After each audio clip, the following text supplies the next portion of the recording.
आज की हमारी कहानी एक ऐसे साइको हस्बैंड की आत्मा की कहानी है जो सुबह शाम दिन रात शायद इस वक्त भी एक लड़की को टॉर्चर कर रहा है और कोई कुछ नहीं कर पा रहा है। यकीन मानो वो लड़की की हालत इतनी ज़्यादा ख़राब हो गई है कि उनके घर वालों से देखा नहीं जा रहा है। अब वो लड़की कौन है और ये कब कैसे शुरू हुआ और अब क्या हो रहा है वो सब कुछ बताऊंगा मैं आपको इस कहानी में। तो इस कहानी को आप लोग पूरा सुनना, पसंद आया तो लाइक करो, चैनल को सब्सक्राइब करो और ज़्यादा से ज़्यादा शेयर करना। कहानी है हिना की जो कि अंबरनाथ में रहती है। अब हिना की एज लगभग 27 है।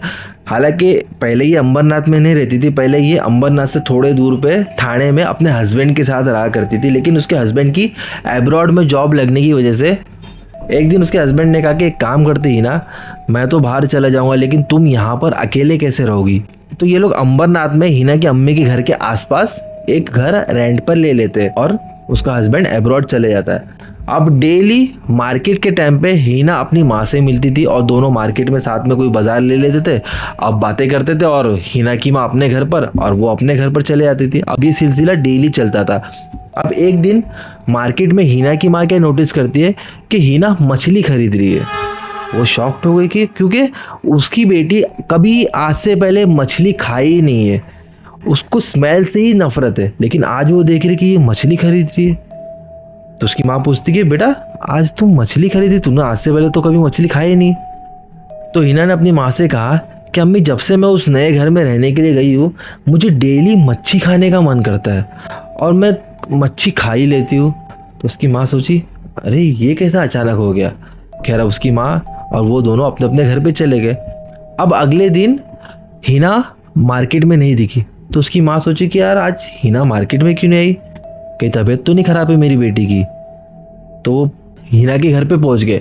अब वो घर पे पहुंच के क्या देख रहे कि हिना मच्छी खा रही है, वो भी एकदम पागलों की तरह, जैसे मानो कोई भालू मच्छी को खा रहा हो। इस तरह से मछली खा रही थी जो कोई नॉर्मल इंसान नहीं कर सकता। बाजू में उसकी बेटी रो रही है लेकिन हिना को बिल्कुल भी पड़ी नहीं है, वो बस अपना खाने में लगी है। तब उसकी माँ बोली कि हिना तुझे क्या हो क्या गया, तेरी बच्ची वहाँ पे रो रही है और तू यहाँ पर जानवरों की तरह मच्छी खा रही है। अम्मी मुझे माफ़ कर दे, मेरे को बहुत ज़ोर से भूख लग रही थी, इसके लिए मैं फटाफट खा रही थी। एक काम कर अम्मी, तू भी मेरे साथ बैठ के खाना खा ले। तो उसकी माँ को थोड़ा अजीब सा लगा, लेकिन उसकी माँ सोची कि जान दे मेरी बेटी है, शायद हो सकता है कि उसको भूख लग रही होगी इसलिए वो इस तरह से खाना खा रही है। उसकी माँ भी गई किचन में, प्लेट लेके आकर बैठ गई। अब जैसे उसकी माँ मछली उठाने गई, हिना ने उसकी माँ का हाथ पकड़ ली और वो हाथ इतना टाइट पकड़ी जैसे कि कोई आदमी पकड़ा हो किसी औरत को। हिना की माँ एकदम परेशान, अपने हाथ छुड़ाने की कोशिश कर रही है लेकिन हिना हाथ नहीं छोड़ रही है, बस वो मछली खा रही है। हिना की माँ पूरा पसीना पसीना हो गई, वो सोच रही कि इसकी बेटी को अगर हो क्या गया। तो उसने किसी तरह से अपना हाथ छुड़ाई, देखी तो उसके हाथ पे निशान। अब वो हिना को बोल रही कि क्या हो गया हिना तुझे। तो हिना कुछ जवाब ही नहीं दे रही है। अब उसकी माँ हैरान परेशान होकर अपने घर पे चले गई। अब वो घर पे जाने के बाद हिना के फादर को बोल रही है मैं आज हिना के घर पे गई थी, मैं उसको देख रही कि वो पागल लोग की तरह मछली खा रही थी। हिना के फादर ने बोले कि इसमें क्या शॉकिंग बात है, मछली खा रही है ना, कोई गलत चीज़ तो नहीं खा रही है ना। तो बोले अरे वो आज से पहले कभी मछली खाई नहीं और जब मैं घर पे गई तो उसकी बेटी रो रही थी लेकिन वो अपनी बेटी पे ध्यान नहीं दे रही थी और वो एकदम अजीब तरह से खा रही थी और उसने मेरा हाथ इस तरह से पकड़ी जैसे किसी मर्द ने पकड़ा हो और देखो मेरे हाथ पे निशान भी है। तो हिना के फादर ने जब ये चीज़ देखी तो उनको भी थोड़ा अजीब लगा। तब हिना की अम्मी ने कहा कि एक काम करती हूँ, मैं कल हिना को घर पे दावत पे बुलाती हूँ और मैं मछली बनाती हूँ, आप देखना वो किस तरह से बिहेव करती है। अब अगले दिन इन लोग ने हिना को बुलाए दावत पे। अब ये लोग क्या नोटिस कर रहे हैं कि हिना किसी से बात नहीं कर रही है और हिना की जो चेहरा है वो डल पड़ गया है। मतलब जो रौनक उस लड़की के चेहरे में थी ना, वो रौनक ही खत्म हो गई है, मानो कि उसकी तबीयत कई दिनों से खराब हो गई है, एकदम मुरझाई गई वो लड़की। हिना किसी से बात नहीं कर रही है, वो सिर्फ और सिर्फ किचन में देख रही है जहाँ पर मछली रखी हुई है। अब किचन में उसकी माँ गई, उसकी माँ ने जब हिना को अंदर बुलाया तो वो हिना किचन में आई नहीं, बस वो दूर से खड़े रह के मछली को देख रही है। अब उसकी माँ ने फौरन मछली तले और एक थाल में निकाल दिए। यकीन मानो पूरे घर वाले देख के हैरान हो गए, वो ऐसा मछली पे टूट पड़ी और वो गरम गरम मछली खाने लगी। कोई भी नॉर्मल इंसान ऐसा तो नहीं खाएगा जैसा हिना उस टाइम पे खा रही थी। पूरे घर वालों के हाथ पैर फूल गए, वो लोग कुछ बोल ही नहीं पा रहे थे, बस वो लोग देख रहे थे कि हिना कैसे मछली खा रही है। जब पूरी मछली खत्म हो गई तो हिना गई ऊपर रूम में जाके बैठ गई। अब रात हो गई, अब रात को अचानक हीना के कमरे में से जोर जोर से चिल्लाने की, रोने की आवाज़ आने लगी। अब आवाज़ किसी और की नहीं थी बल्कि उसकी छोटी बच्ची की थी।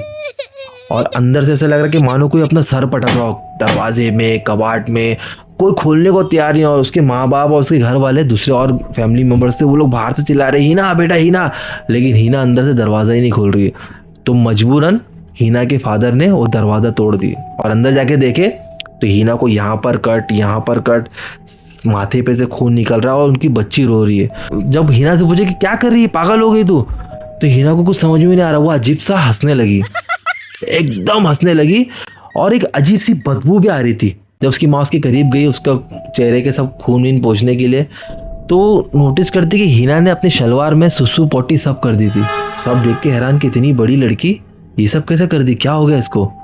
तो उसकी अम्मी ने सोचा कि काम करते अभी के अभी अपनी बेटी को हॉस्पिटल लेके जाते, क्योंकि वो खून बह रहा था ना। तो उसका कपड़ा वपड़ा निकाले साफ सफाई करने के लिए, क्योंकि इस हालत में तो हॉस्पिटल लेके ही नहीं जा सकते। जब उसका कपड़े उतारे तो देखे तो पूरे पीठ में किसी ने पट्टे से मारा हुआ था, पूरे बक्कल के निशान। किसने मारा कुछ भी पता नहीं, लेकिन उसके पूरे पीठ में जख्म के निशान। तुरंत वो लोग ने उसकी बेटी को हॉस्पिटल लेके गए। अब वो हॉस्पिटल लेके जाने के बाद जब उसको बेड पे लिटाए तो वो उसके अंदर मानो कि कोई जिन आ गया हो। मतलब वो ऐसा बिहेव कर रही थी जो पूरे हॉस्पिटल वाले देख रहे थे। वो अपने बिस्तर से उड़ रही थी, समझ लो कैसे उड़ रही थी, क्या कुछ किसी को पता ही नहीं चल रहा। सब लोग हैरान हो गए। तब हीना की अम्मी को लगा कि हमारी बेटी को किसी ने झपटा है, मतलब पोजेस हो गई है। तो तुरंत वो लोग अपनी बेटी को उठाए और मस्जिद में गए।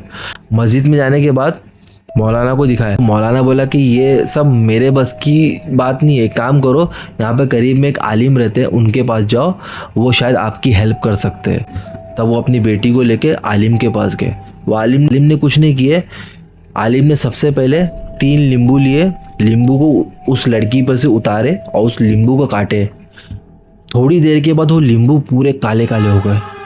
वो आलिम ने कहा कि इस पे झपट हो गई है। तो उसके घर वाले पूरे परेशान हो गए और वो लड़की अजीब सा बिहेव कर रही है और अजीब सा चेहरा भी हिलाने लगी। पूरे घर वाले परेशान, क्या करे क्या करे। तो आलिम ने कहा कि एक काम करो, जुमेरात को मैं घर पे आता हूँ, हाजिरी भरता हूँ, उसमें हमको पता चलेगा कि इसके शरीर में किसकी आत्मा है। तब जुमेरात को उसके घर पर आए वो आलिम साहब, और जब हाजिरी करे तो उसमें पता चला कि इसके शरीर में एक आत्मा है जो उसी घर में थी जिसको इसने रेंट पे ली थी।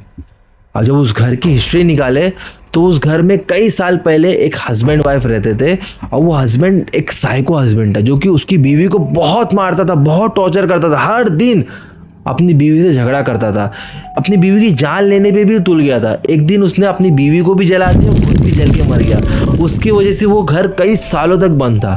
फाइनली उस घर को हीना ने ही रेंट पे लिया था, वो भी एकदम कम पैसे में।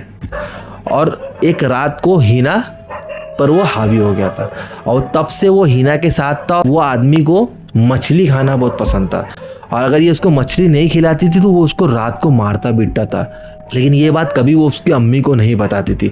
और वो आत्मा हमेशा वो लड़की को यही कहती थी या कहती है कि तू मेरे को आज मछली खिला दे, मैं तेरे को छोड़ के चले जाऊंगा। आज भी उस लड़की के शरीर में है और वो इतनी ज़िद्दी आत्मा है या वो इतना साइको आत्मा है कि वो हर मुमकिन कोशिश कर ले लेकिन वो उस लड़की को पीछा नहीं छोड़ा। ऐसा बोलते हैं कि हो सकता है कि वो लड़की की जान चली जाएगी। मैंने इस कहानी को सुना तो मैं खुद शॉक में हो गया और ये सच्ची कहानी है। अब वो लड़की के साथ आगे क्या होगा वो मैं आपको कमेंट सेक्शन में ज़रूर बताऊंगा, पता चलेगा तो मुझे। तो बस इस कहानी में इतना। अगर आपको ये कहानी अच्छी लगी तो लाइक करो, चैनल को सब्सक्राइब करो। मैं मिलता हूँ किसी नेक्स्ट कहानी में। Till then bye.